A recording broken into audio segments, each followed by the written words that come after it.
Muy buenas tardes a todas, todos, todes y bienvenidos a este foro sobre racismo y población LGBT que se da en el marco de distintos espacios de discusión que han estado organizando YAG en conjunto con Racismo MX.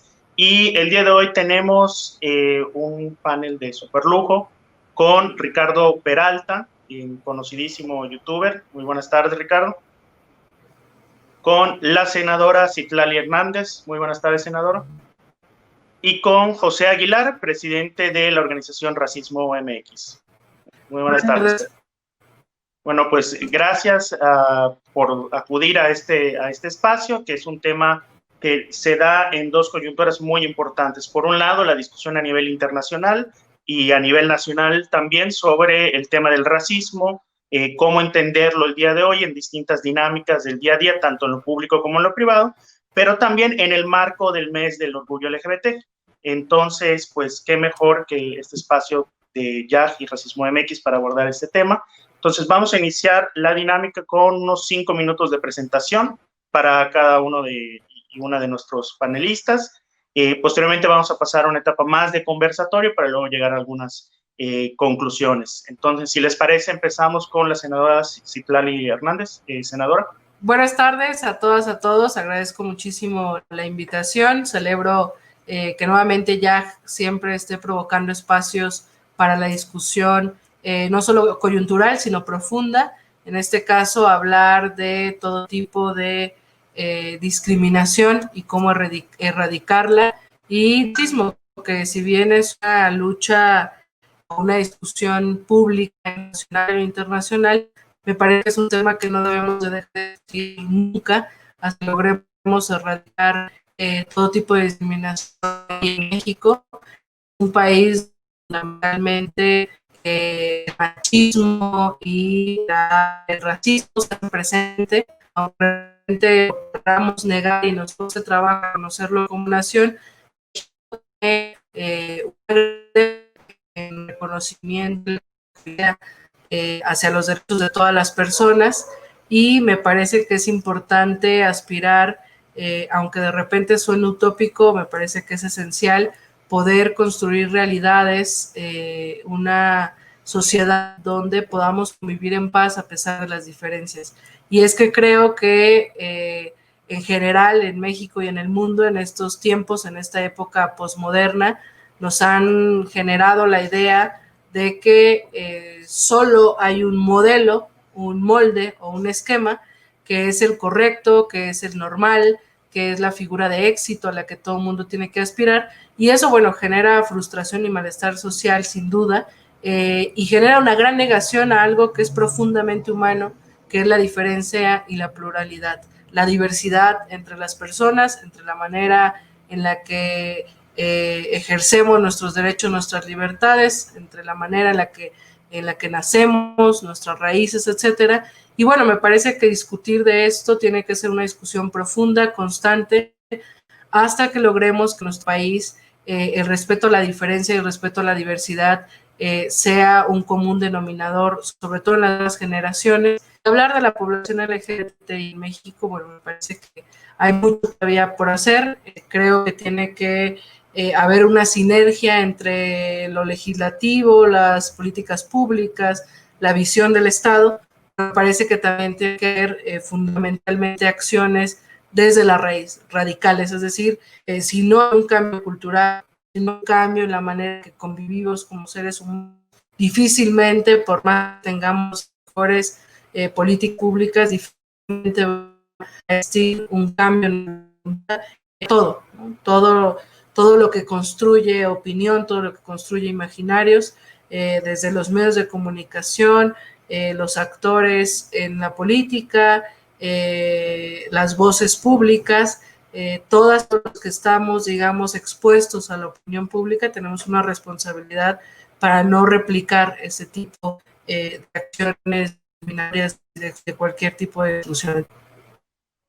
Muchas gracias, senadora. Y pues damos ahorita la palabra a Ricardo Peralta. Hola, pues muchas gracias por la invitación a YAG y a Racismo MX. Para mí es, pues, es importante estar en este tipo de conversaciones, no porque quiera yo hacerme presente, sino porque creo que es importante que también haya como presencia de personalidades que tal vez a veces algunas personas allá afuera digan, ay, ¿qué tiene que ofrecer o qué va a decir? Pero creo que el tema de racismo y el tema de la interseccionalidad en temas LGBT y de raza, pues nos toca a varios, seamos personas que ocupemos un espacio político o público muy importante o no.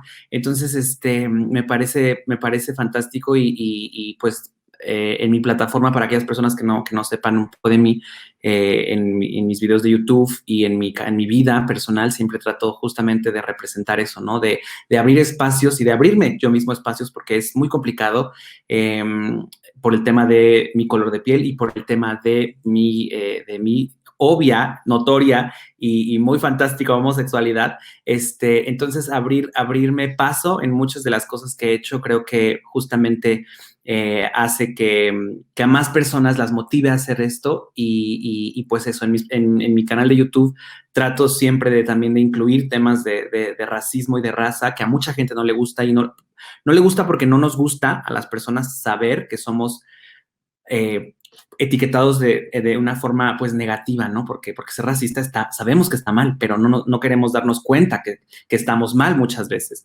Entonces, trato siempre de iniciar conversaciones que a veces a muchas personas no les gusten, pero que creo que son importantes y de eso va todo lo que trato de hacer en mi vida.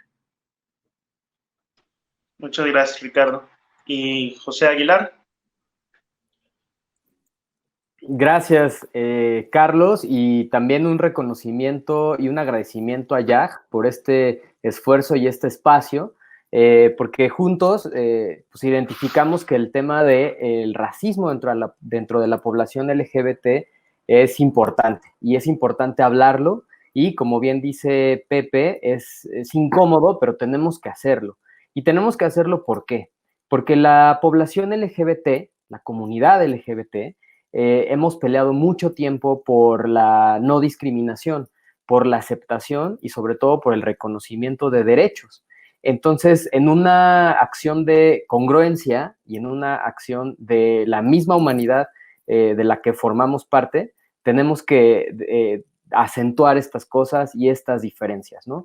Yo personalmente, pues al tener una historia también dentro de la población LGBT, nosotros éramos un grupo que lanzamos hace un tiempo la revista OM, y en el hecho de hacerlo y en este proceso conocimos a mucha gente y nos fuimos dando cuenta que la población LGBT en algunos círculos replicaba el racismo, ¿no? Y sobre todo con temas relacionados con bares, antros, pero también con publicidad, con ciertos círculos sociales, y era algo que desde el principio me incomodaba, ¿no? Y algunas de los actos racistas que he recibido en mi vida fueron dentro de la población LGBT, lo cual también pues fueron de las cosas que me empujaron a empezar a abrir la conversación a través de Racismo MX. Entonces, como hombre gay, como hombre racializado, para mí este tema es importantísimo y vale la pena empezar a hablarlo. Como una bandera amarilla o roja dentro de nuestra comunidad para hacerla mejor, ¿no? Y como lo hemos platicado muchas veces entre mi tocayo Pepe y yo, creemos que el hecho de empezar a hablar de esto y empezar a realmente ser una población que acepta y que no discrimina, vamos a pasar de ser una población a ser realmente una comunidad. Entonces, vuelvo a agradecer a Jack y pues muchas gracias, Calicho, por estar aquí moderando. Muchas gracias a ti, Pepe.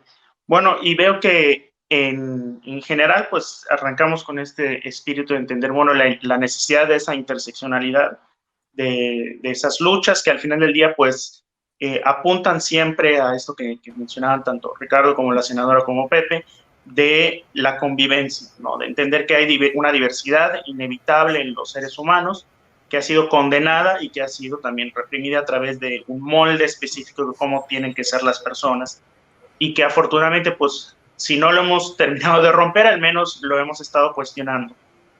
Pero si hablamos de interseccionalidad, ¿por qué pareciera todavía, como menciona justamente Pepe, que hace falta acercar las luchas del racismo y la población LGBT, al menos esa impresión me da, no sé si ustedes así lo vean. Y es curioso porque cuando vemos la historia realmente no han estado pues separadas, ¿no? Desde las primeras marchas del orgullo que se dieron en Ciudad de México y en otros estados, pues eran sectores muchas veces racializados, excluidos por una u otra situación, además de ser LGBTs, ¿no? Si vemos, por ejemplo, los 90s marcado por el movimiento zapatista, el movimiento indígena, llama la atención que en las primeras reivindicaciones de este movimiento estaba el tema de incluir a la población LGBT, incluyendo a la población trans, o sea, no solo a la población homosexual, lesbiana, que ya en ese entonces pues tenía una visibilidad, sino realmente a todo el espectro LGBT. Entonces, es algo como contradictorio. Por un lado vemos que han estado como muy a la par, muy acompañadas estas dos luchas, pero pareciera que a la hora de articular, sobre todo en políticas públicas, cambios legislativos, pareciera que todavía nos hace falta esa interseccionalidad. ¿Cómo lo ven ustedes? No sé, senadora Citlali, sobre todo usted desde su trabajo legislativo. Sí. Mira, a mí me parece que esa es la clave. O sea, creo que el sistema que vivimos en general en el mundo es un sistema en sí excluyente.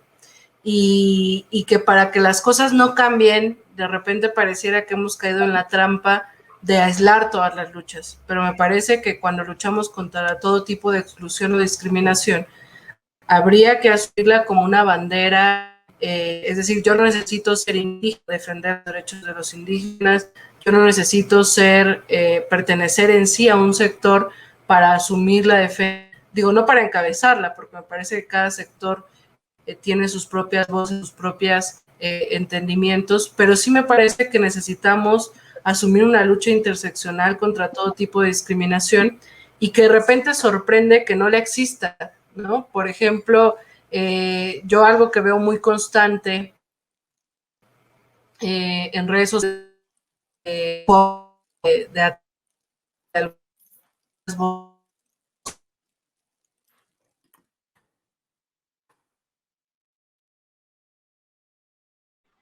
Senadora, otra vez tenemos unos problemitas con su conexión en internet. Otro.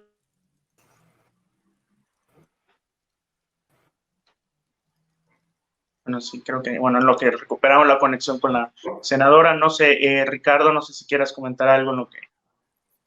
Pues sí, yo creo que es muy interesante cómo a lo largo de toda la historia siempre se ha querido invisibilizar o no tener en cuenta, porque siempre es más fácil no pensar en el color, porque nos ahorra varias pláticas, y en cualquier tipo de lucha siempre nunca se cuenta o nunca existió a lo largo de la historia, se ha borrado del mapa completamente el color, ¿no? Muchas veces en México y en la historia del mundo.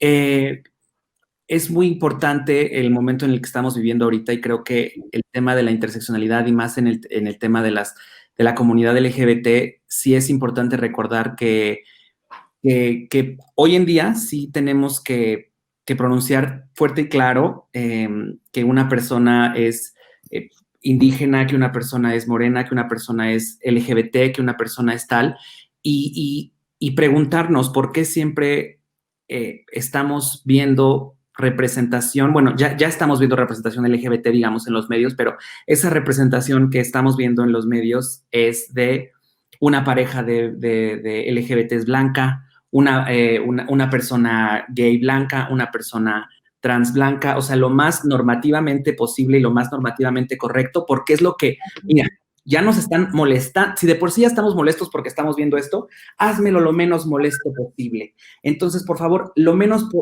molesto posible para mis ojos es ver a alguien que no sea moreno. Mira, ya estoy viendo aquí una pareja de lesbianas, por favor que no sea moreno, no sea indígena, porque mira, ay, no sabes cómo me va a doler.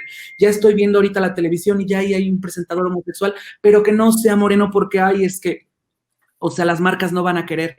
Y es un tema muy fuerte y muy interesante que a mí siempre me gusta recalcar y resaltar, y luego muchos de mis seguidores dicen, ay, es que contigo todo es el color, y yo digo, pues sí, porque a la gente prefiere no ver eso, prefiere borrar eso y prefiere invisibilizar a las personas porque al no, o sea, si no los vemos no existen pero eso ellos no lo saben. Y entonces el que yo esté siempre nombrando y el que hagamos este tipo de espacios y el que se hable más y hoy en día en este mundo, en estos momentos sobre el tema de racismo y de la raza, es súper mega importante porque no quita el dedo del renglón, ¿no? Y a las personas que están poniendo ahí a personas representando a alguien, justo les estamos haciendo saber que sí, gracias por el trabajo y por la labor que están haciendo, pero que de todos modos podrían hacerlo mejor. Y que al incluir a personas de color y a personas trans y a personas indígenas y a personas con discapacidad, aún podrían hacer su labor, o sea, pero con éxito. Y creo que eso es lo que querría decir. Claro, y que además un poco la respuesta es sí, cuando dicen, es que ahora resulta que todo es el color, ahora resulta que todo es el tema LGBT.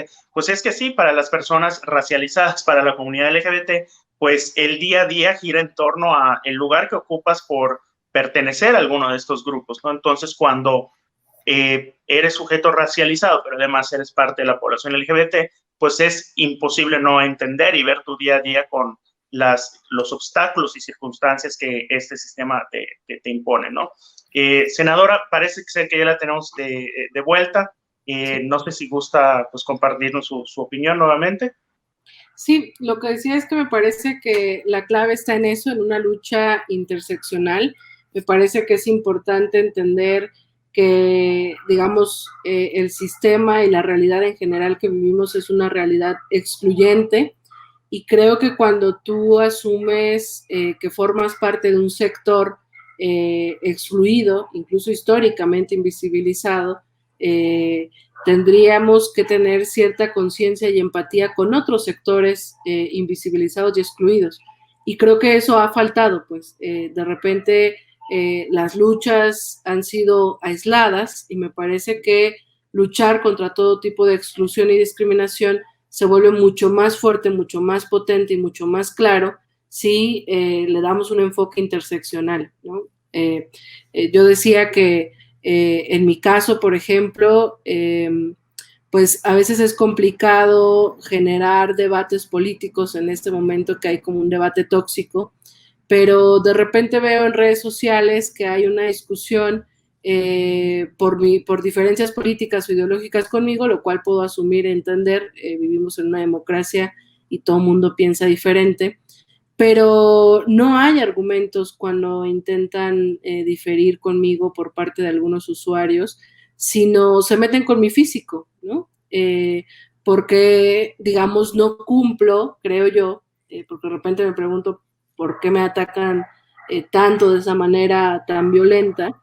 No cumplo el estándar de una senadora, ¿no? Yo debería de ser parte de una élite política, de una élite económica, debería de ser flaca, blanca, tendría que tener un modo de vida como para encajar en la idea tradicional de lo que es un senador, ¿no? Pero aparte de repente leo que algunos de esos comentarios discriminatorios vienen de la población LGBTI, y ahí yo francamente, además yo que he elegido darle voz a muchas voces en el Senado de la República que sin duda son históricamente silenciadas, y una de ellas a la población LGBTI, me pregunto que algo estamos haciendo mal. O sea, cuando leo eso me da tristeza, digamos, no por lo que me digan, sino porque creo que algo está mal si la población LGBTI, que históricamente ha sido excluida, que es discriminada, se meta conmigo o se suba a la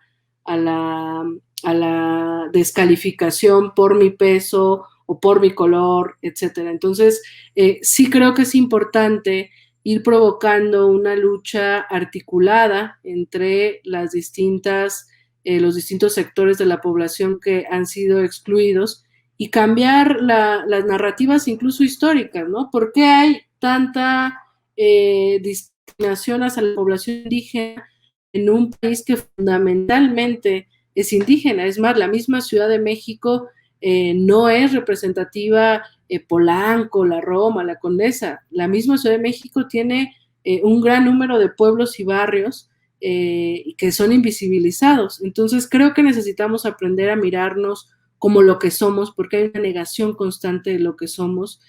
Somos plurales, somos diversos, y tenemos que articular, insisto, todas esas luchas para luchar y combatir la exclusión en todos los sentidos. Y me parece que es algo que a veces no pasa, ¿no? En el caso de la población LGBTI, yo lo digo con mucho respeto y cariño, me parece que a veces ha caído en la trampa que busca mercantilizar o llenar como de contenido mercantil o de marcas la población LGBTI, y necesitamos exigirle a las mismas marcas que se montan en algunas luchas LGBTI que no repliquen los estereotipos, que no repliquen la manera en la que a veces se discrimina o se excluye para la población LGBTI y en general, para los indígenas, para la población afrodescendiente, para las personas con discapacidad, para todo lo no normal o no existente en los medios de comunicación, ¿no? Entonces me parece que la población LGBTI no tiene que caer en esa trampa del aspiracionismo blanco, digamos, no sé, o sea, creo que a veces veo en algunos sectores de la población eso, y me parece que es importante combatirlo para avanzar mucho más rápido contra la discriminación. Claro, y que es muy interesante ese fenómeno porque al final del día es como eterno regreso a Hernán Cortés, ¿no? De lo que mencionaba usted, de una discusión política, y que al final del día una forma de invisibilizar esa otra voz con la que se está dando el debate, pues es racializarlo, es excluirlo por no cumplir con este formato, ¿no? Entonces, como vemos este tipo de debates a nivel nacional en el escenario político, que son al final del día, pues también permeados por esa dinámica de a quién escucho, a quién no, quién es digno de ser escuchado, quién es digna de ser escuchado, y que pasa por todo este molde heteronormativo, etcétera. Pero también, claro, en el seno de la comunidad LGBT, pues la lucha que también ha sido política, que también ha buscado estos debates y espacios en medios de comunicación, en el seno legislativo a nivel local, pero también federal, pues cómo ha llevado incluso a la población LGBT a caer en esos trampas y esos juegos de la política racista, ¿no? De, bueno, si queremos ser escuchadas, escuchados en estos espacios políticos, pues tenemos que también jugar con esas dinámicas de a quién escucho, a quién no, a través de lo racializado, ¿no? Entonces, han obligado a los grupos históricamente excluidos a reproducir las reglas de los grupos opresores, que eso es muy interesante, pero también muy perverso, y tiene toda la razón. Y allá yo me preguntaría, bueno, ¿cómo atender esta situación en la que organizaciones como Racismo MX se enfrentan a este choque, ¿no? ¿Cómo iniciar un diálogo sobre temas del racismo, pero que también apele a la comunidad LGBT y una autocrítica de quienes pertenecemos a la comunidad LGBT, ¿no? Que es muy, muy complicada. Pepe, no sé cómo lo has visto tú y qué retos han topado ustedes en este andar de Racismo MX. Yo creo que tienes toda la razón. O sea, ahorita que hablaba la senadora, o sea, a mi mente vinieron muchas imágenes porque, como les contaba, ¿no? O sea, yo fui de los fundadores de la revista OHM en su momento, y era una revista que fue pensada para ser de estilo de vida y seguía todas las reglas, digamos, de blanqueamiento o aspiracionales que las revistas todavía tienen, ¿no? Entonces, en algún momento platicando con un intelectual que seguramente conocen, Gabriel Gutiérrez, yo le decía, es que necesito hacer un mea culpa, ¿no? Porque yo replicaba esos estereotipos de belleza y esos estereotipos de un estilo de vida al que todos deberíamos aspirar, sin ver realmente el mensaje que estaba ahí, ¿no? Entonces, muchos jóvenes que veían la revista les encantaba y decían, bueno, es que me empoderaste, pero se empoderaron desde una perspectiva no inclusiva, porque solo veía a las personas que vivían en la Roma, la Condesa o Polanco, ¿no? Entonces, después de que terminó la revista y hacer ese examen de conciencia, sirvió mucho también para el ADN que hoy tiene Racismo MX, ¿no? Que si bien es también comprendemos que es un proyecto que viene desde la Ciudad de México, desde un cierto nivel socioeconómico, queremos justamente romper eso, porque el racismo es esa que cruza todos los niveles y tenemos que estar siempre bien atentos. Y como bien dice mi tocayo Pepe, de repente parecemos que las personas que nos dedicamos al racismo, que vemos el color por todos lados, pero no, es realmente entender los contextos distintos de cada población. Es justamente, y respondiendo a tu pregunta, ¿cómo hacerle? Ahí es donde entra la interseccionalidad. Entender que los contextos de las personas, o sea, no hay una comunidad LGBT que es un monolito y todos somos iguales y queremos los mismos derechos, porque no es lo mismo una persona LGBT en Polanco o en Santa Fe que una persona LGBT que viene de una comunidad indígena en Chiapas o en Oaxaca, ¿no? No es lo mismo una persona LGBT que a lo mejor tiene alguna discapacidad o si es hombre o si es mujer, simplemente, ¿no? Entonces, ¿cómo empezar a hacerlo? Bueno, desde Racismo MX, hacer este tipo de análisis, visibilizar estas problemáticas para que ahora sí, tanto el sector privado en las narrativas que hacen los medios de comunicación o el marketing, así como el sector público, ¿no? En el diseño de políticas públicas o de ciertos lineamientos o reglamentos, lo tomen en cuenta, ¿no? Para poder aplicarlo. O sea, el chiste es visibilizarlo, debatirlo y entonces ahora sí llevarlo a un plano aplicado. Sí, que sobre todo es eso, que es lo complicado de estos temas, es que paradójicamente es muy fácil hablar del racismo como el racismo de las otras personas, las manifestaciones en otros lugares o incluso de la discriminación a la población LGBT desde lo que hacen los demás y lo que la persona, o sea, uno mismo, una misma no hace. Pero realmente el proceso es un proceso duro porque es realmente de confrontación. O sea, yo recuerdo, por ejemplo, cuando mi papá armó el árbol genealógico de la familia, lo que descubrimos es que, pues, nuestros ancestros tuvieron esclavos africanos y también explotaron mayas. O sea, entonces, ¿cómo reconocer que parte de esas historias estructurales familiares, esa herencia de privilegio que aunque uno pudiese decir, bueno, es que eso ya fue hace 100 años, 90 años, no, marcan el destino de una familia, de un grupo determinado y marcan tus privilegios, o sea, la historia al final de cuentas fue ayer. Entonces, ¿cómo ejercer ese proceso de autocrítica, de reconocimiento? Pero además entender que el tema del racismo no necesariamente, o yo diría, creo que no es un tema de culpas. O sea, creo que el reconocer los privilegios, el reconocer las actitudes y comentarios racistas que alguna vez has hecho, no implica que te identifiques con esos errores o con esa manifestación de las dinámicas sociales en las que naciste. Yo creo que es más un tema de, bueno, ¿qué hago cuando identifico estas manifestaciones de racismo que he reproducido en algún momento, ¿no? Entonces me parece que no es tanto bueno de buscar culpables y se confunde un poco. Entonces, no sé, quisiera saber en su experiencia qué tan duro o cómo han visto ese proceso de cada quien para reconocer que efectivamente formamos parte de estas dinámicas, no son ajenas, no somos espectadoras y espectadores, ¿no? Pepe, no sé si quieres comentar. Sí, tú, Pepe, bueno, Ricardo. Ok.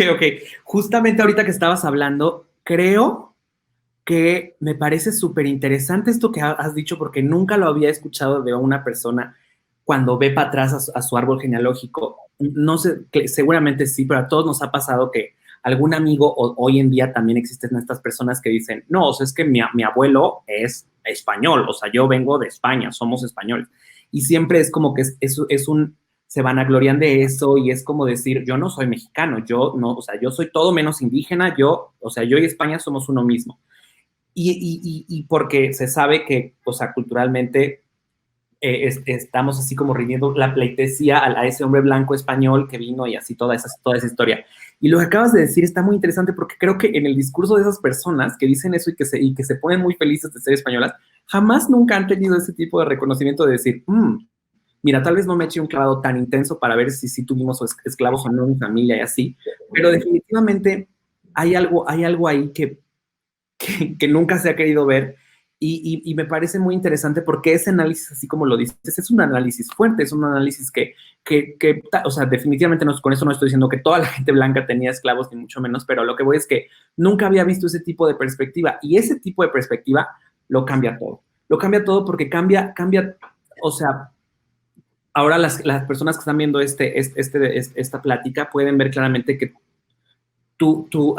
la forma en la cual tú tienes visión a las cosas es completamente diferente a la del chico que dice, mis abuelos eran españoles y yo ya saqué la doble nacionalidad, ¿no?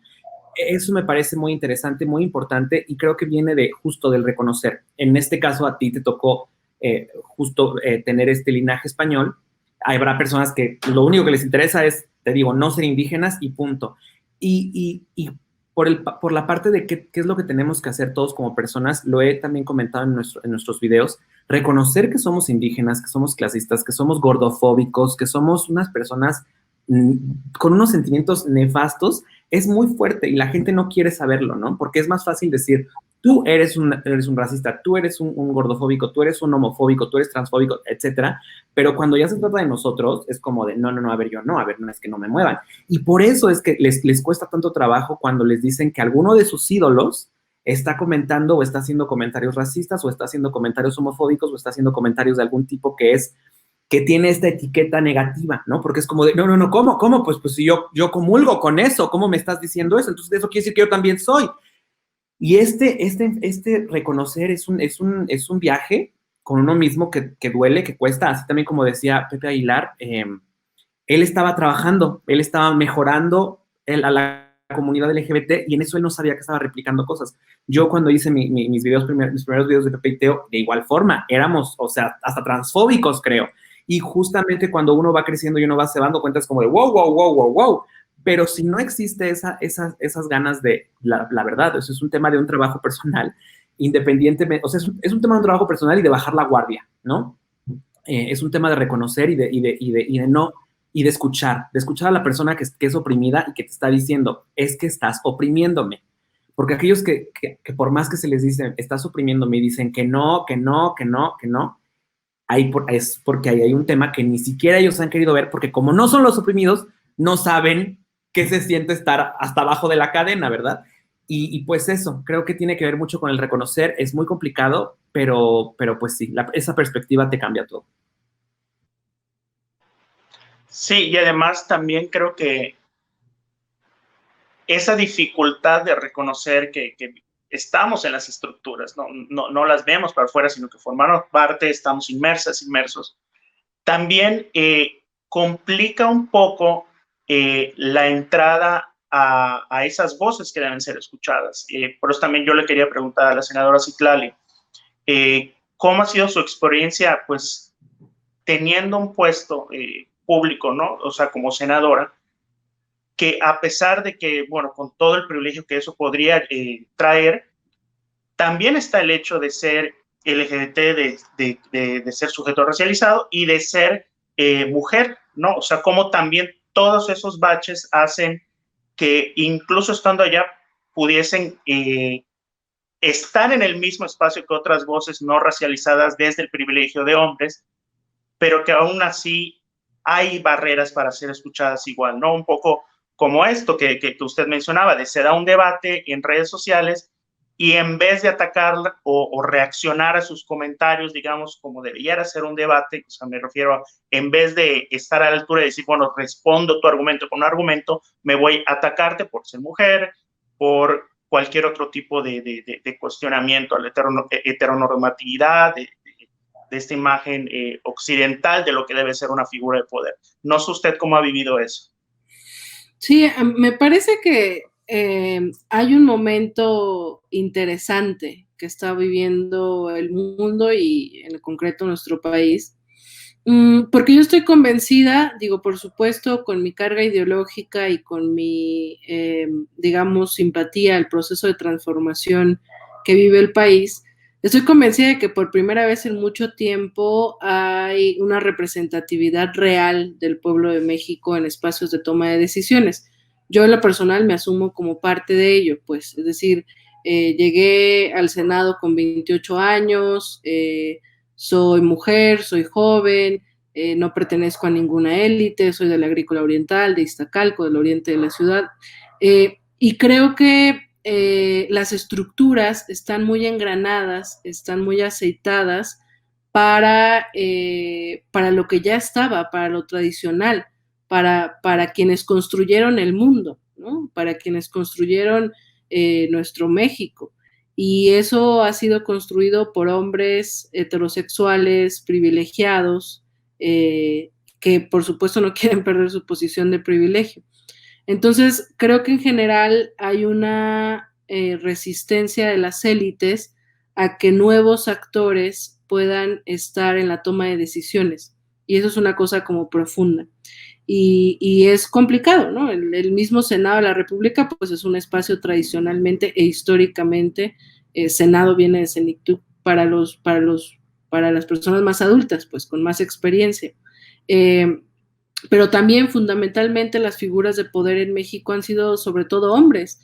El Senado de la República, en los espacios de mayor poder de la Junta de Coordinación Política y demás, llegó un momento en el que solo había baños de hombres, ¿no? Incluso si todavía recorres el Senado, encuentras más baños de hombres que de mujeres, porque fundamentalmente han sido espacios de poder para hombres. Incluso hoy todavía, si revisamos las comisiones más importantes en el Senado de la República, la de Economía, la de Hacienda, la de Gobernación, etcétera, está en manos de hombres, aun cuando la gran mayoría de los integrantes del Poder Legislativo ahora somos mujeres. Entonces, bueno, coincido en que las estructuras están ahí, que nosotros formamos parte de las estructuras, y me parece que tiene que haber un proceso de conciencia. Algo que a mí me gusta muchísimo de la población LGBTI es que parte de la idea del orgullo, y creo que es algo que no habría que banalizar ni perder de vista. Me parece que el orgullo es una manera rebelde de cuestionar el estado de las cosas que nos impone vergüenza. Es decir, yo siento vergüenza en un espacio patriarcal en cuanto soy mujer.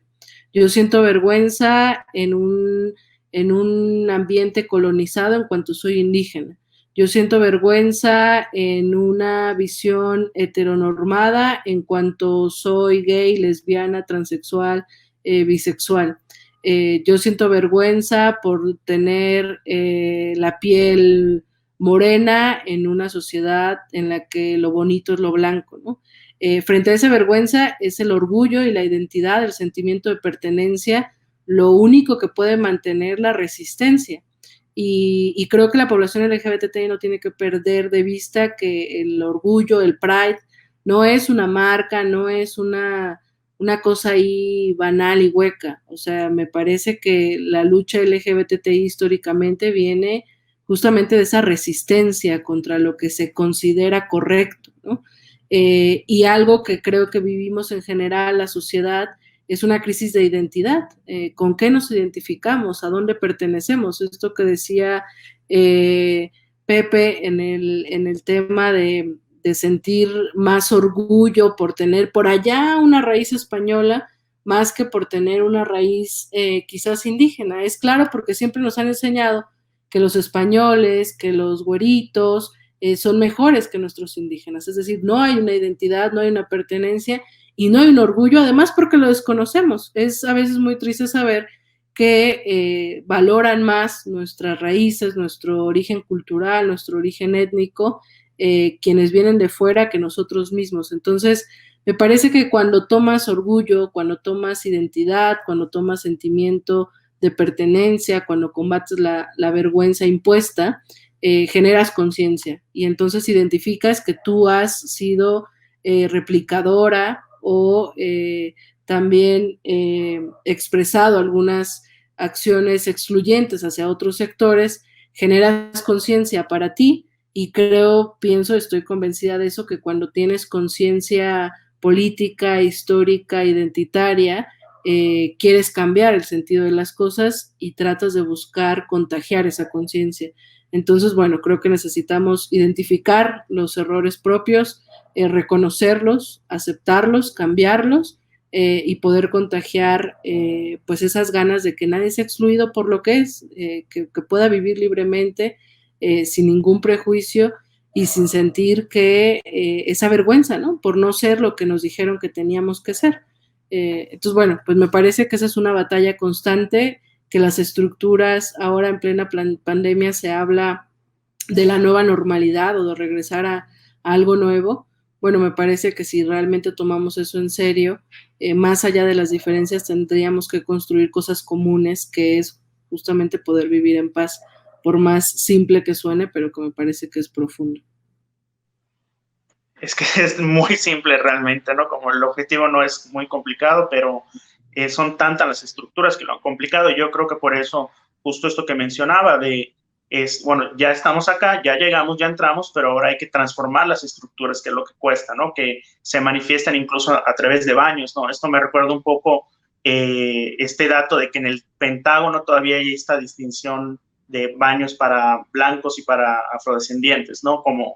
Entonces, ¿cómo trasladar este tipo de dinámicas que las vemos siempre desde fuera, pero que también se dan en este país cuando dice el tema de los baños de hombres y mujeres? Entonces, como un gran paso es esa representatividad, pero a partir de ella hay que politizarla y generar esa transformación, porque no es la primera vez que hay mujeres en el poder legislativo, ni a nivel federal ni locales. No es la primera vez que hay población LGBT en esos espacios. No es la primera vez que hay, bueno, YouTube es bastante reciente en términos históricos, pero digamos, no es la primera vez que hay gente LGBT en espacios de comunicación.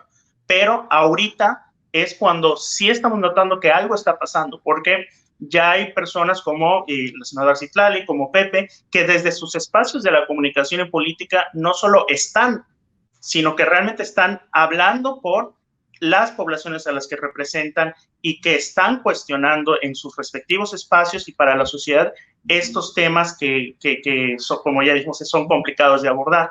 Y allá yo le preguntaría a Pepe Aguilar, que realmente estamos viendo un punto de inflexión. O sea, realmente en los últimos años ha pasado un cambio en el cual vemos más esta representatividad, ya no de gente hablando sobre grupos, sino los grupos hablando, o ha sido muy paulatino, pero no nos habíamos dado cuenta. No sé cómo has visto este fenómeno, quizá para hacerlo un poquito fácil, digamos, de 20 años para acá, ¿no? Yo creo que ha sido una combinación entre paulatino, pero con sus hitos, ¿no? Y recientemente yo pondría como un hito justamente lo que mencionaba la senadora. El hecho de que en el 2018 el proyecto de Andrés Manuel López Obrador haya ganado estos espacios y que asociado a este triunfo hubiera estado asociado que diferentes personas dentro del movimiento que no eran las típicas personas de la élite blanca o que venían de ciertas escuelas, ocuparan estos espacios, representó un hito de lo que ya se venía fraguando. Ahora, digo, más o menos a finales del siglo pasado, por ejemplo, podemos poner como el inicio de que se puso este tema en la mesa, fue justamente lo que decías al principio, ¿no? El levantamiento del EZLN puso en jaque la identidad mexicana, ¿no? En realidad somos esa combinación romántica y que somos mestizos todos. Habrá gente que no quiera mestizarse y que no quiera ser más blanca. Pues sí hay, ¿no? Son las comunidades indígenas que querían que las dejaran en paz y que pudieran tener su propio proyecto de nación y de territorio. Entonces, eso empezó este proceso que fue paulatino y que en los últimos años se fue dando y que yo creo que ese movimiento del 2018 como que consolidó esa parte, ¿no? Y en este año, y cabe destacar que en esta última semana se ha vuelto a abrir todavía más el tema, ¿no? Entonces, yo creo que esto ya es un tema que va a seguir abriéndose, vamos a tener que seguir hablando del tema, no solo en términos como de identitarios, como mexicanos, y también no solo en términos de espacios, sino también en términos de soluciones, porque ¿qué vamos a hacer, no? Porque el día de mañana puede llegar otro proyecto político, si estamos hablando solamente de política, que vuelva a tener a una élite muy marcada y se vuelvan a cerrar esas puertas que ahora ya están abiertas, ¿no? Entonces yo suscribo lo que dice la senadora. En esta nueva normalidad ya deberían de haber puertas abiertas para todas y todos, sin importar el tono de piel o el origen o la clase, ¿no? Entonces, creo que sí ese proceso ya empezó, se han dado hitos importantes y van a seguir dándose. Claro, pero además, para poder seguir avanzando en esos procesos, ¿no? Que no son estáticos, sino que se van transformando, también creo que hay que transformar la forma en que nos planteamos las preguntas, ¿no? Antes, como me parece que ahorita lo que sí se ha notado en esta última discusión mediática, digamos, que se ha dado en redes, en medios de comunicación sobre el racismo, pareciera que ya quedó obsoleta la pregunta de si hay racismo en México. No estoy diciendo que no hayan voces que lo ponen en duda, todavía hay muchísimas voces que afirman que no hay racismo en México, todavía hay muchísimas voces que dicen que todas y todos en México somos mestizas, mestizos y que no hay más. Todavía hay voces que, por supuesto, niegan la existencia de toda la comunidad LGBT, pero digamos que sí se ha ganado terreno a hacernos más preguntas, ¿no? Hacernos preguntas distintas sobre cómo opera ese racismo, cómo entender ese racismo. Y creo que aquí sería muy importante preguntarles si ustedes que conocen lo que es la exclusión de la comunidad LGBT, pero también de los sujetos racializados, tuviesen enfrente a una persona blanca, no racializada, heteronormativa, y pudieran darles solo un mensaje, solo una cosa que quisieran decirles, con la que quisieran ser escuchadas, para cambiar su perspectiva frente al racismo con interseccionalidad del tema LGBT, ¿qué le dirían? ¿Cuál sería ese mensaje que si dijeran, tienes 2 minutos para decir cuál crees que es el paso a seguir para que cada persona se cuestione sus privilegios y que entienda que el racismo en México es real? ¿Qué le dirían a esa persona? Podemos empezar, no sé, con Pepe, que lo vi como muy consternado por la pregunta. Entonces, para agarrarlo así en caliente. Sí.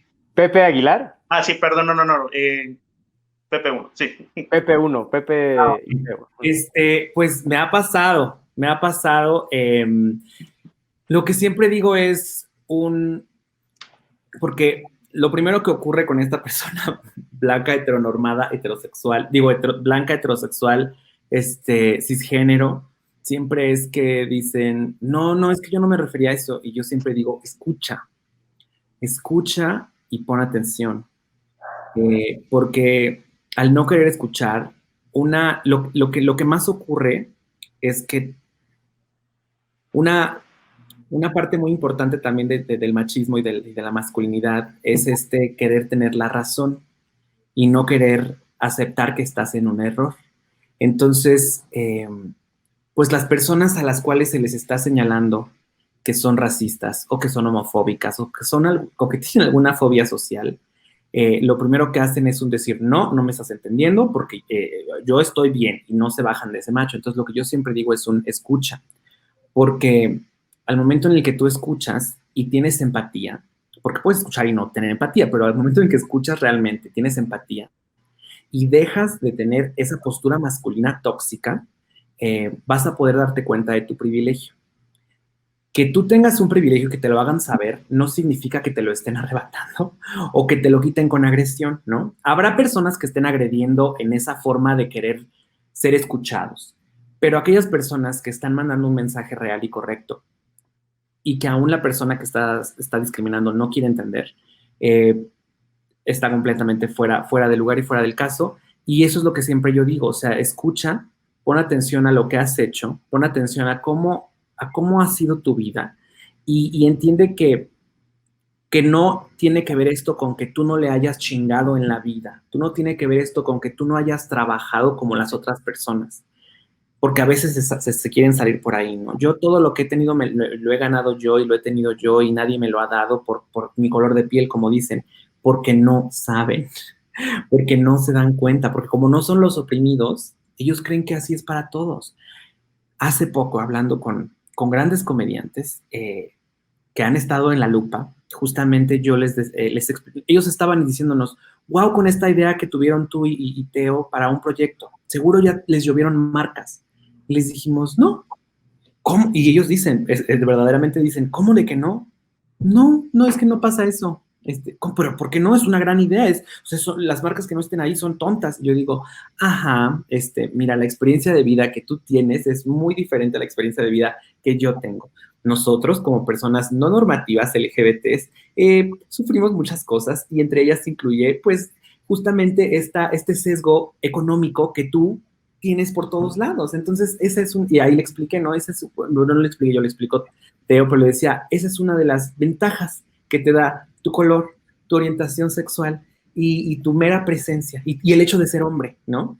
Y estas cosas ellos no lo saben porque no las perciben, porque no las han vivido. Y tienes que estarles recordando y recordando y recordando que sí pasa, que sí existe, y ellos no escuchan y no lo ven porque creen que su experiencia de vida es la misma a la de todos. Por eso, ya para finalizar, Viola Davis, una gran actriz, justo cuando ganó, no me acuerdo si el Emmy o si un Golden Globe, ella les decía y les pedía a los guionistas y a los productores que contaran las historias de personas de color, porque las historias de personas de color son completamente diferentes a las historias de personas heterosexuales y en este caso de personas blancas. Perdón, es completamente diferente a la historia de personas blancas y pues así le podemos hacer a personas blancas, heterosexuales y hombres, ¿no? Entonces, pues eso es lo que yo siempre he dicho y eso es lo que le diría nuevamente a las personas, que escuchen, que tengan empatía y que reconozcan. Claro, tenemos una muy gran capacidad de agencia en lo que hacemos y obviamente también lo que hacemos y no hacemos determina muchas cosas, pero venimos ya con unas bases u obstáculos en la vida que son todas estas estructuras que justo mencionas, ¿no? Al final del día, ustedes tres que son exitosos en sus respectivos ámbitos, no dejan de ser una minoría de sus propios grupos. O sea, no toda la población LGBT, no todos los sujetos racializados tienen las mismas facilidades, ¿no? Entonces, incluso cuando a veces utilizan, no, pero ve a tal persona que está en el Senado, que está en YouTube, no hay racismo. No, espérate.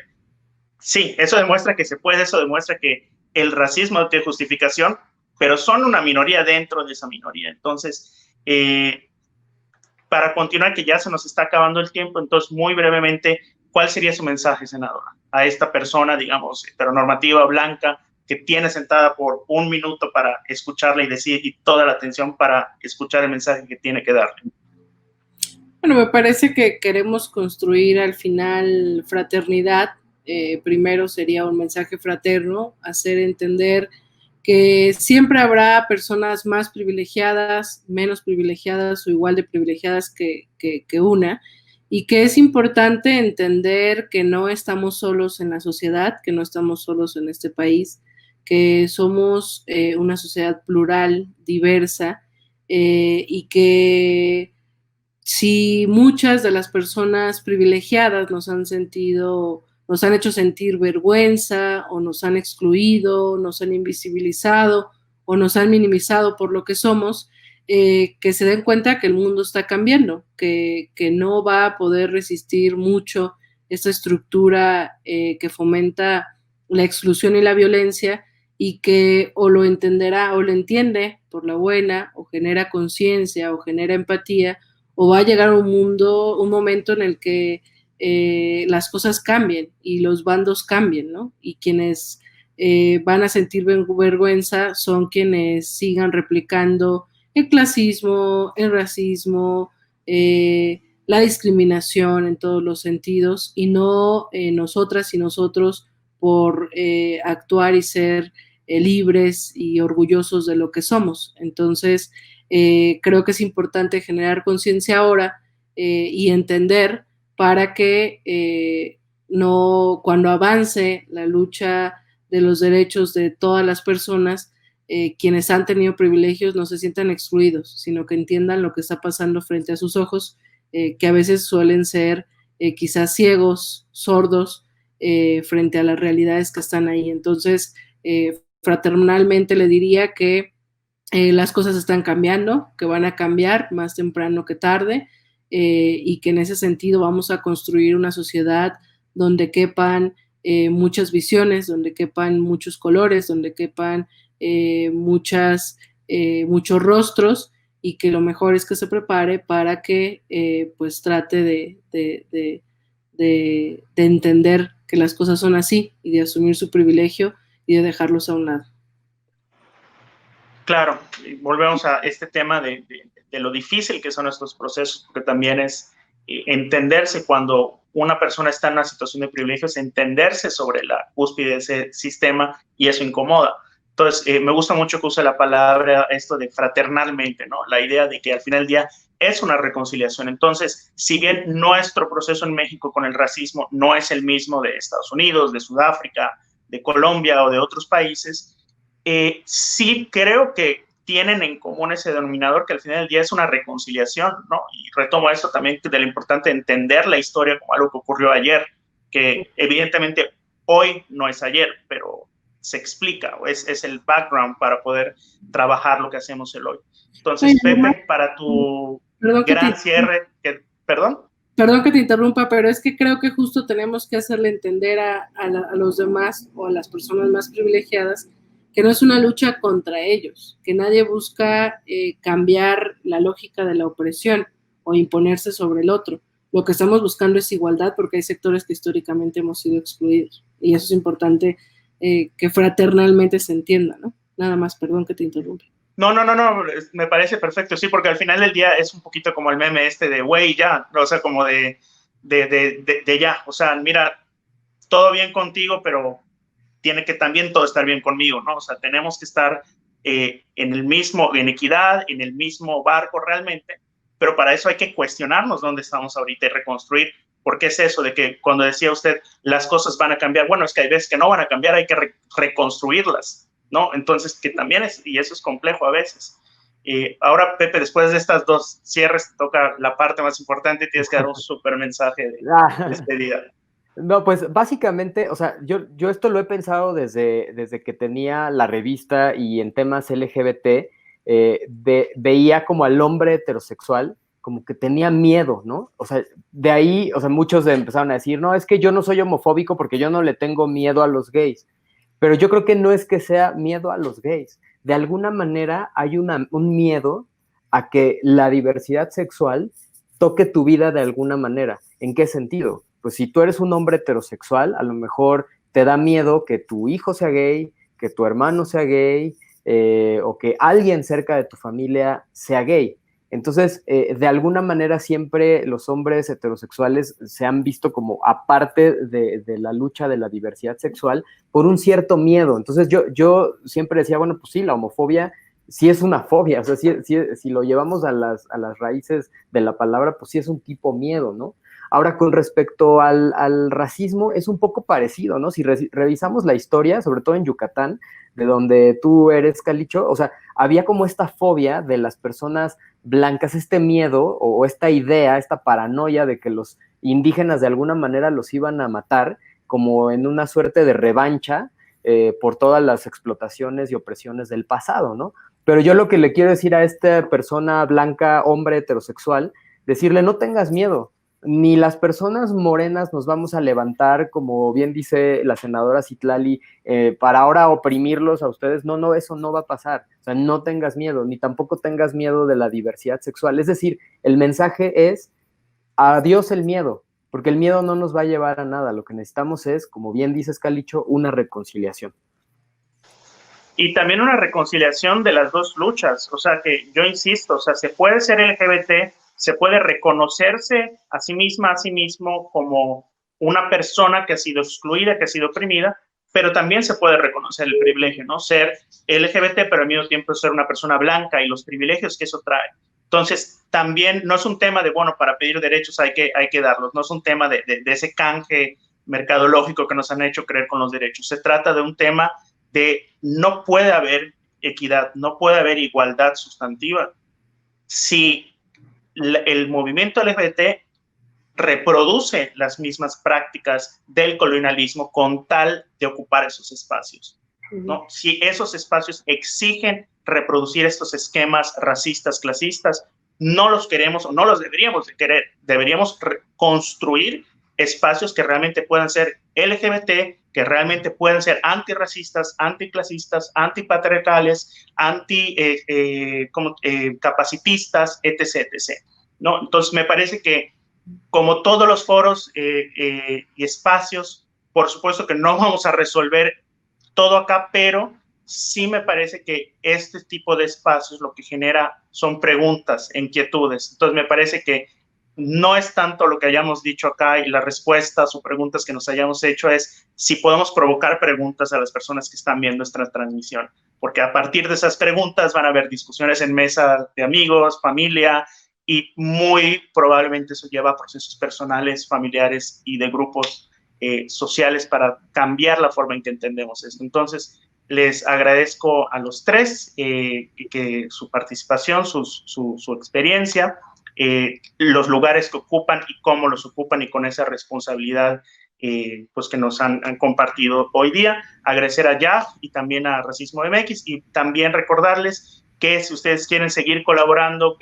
con YAG a través de donaciones, aquí en la pantalla van a ver pues un link en el que pueden acceder y pues apoyar a esta organización que no solo abre estos espacios, sino distintos esfuerzos en contra del racismo y por un México pues más equitativo.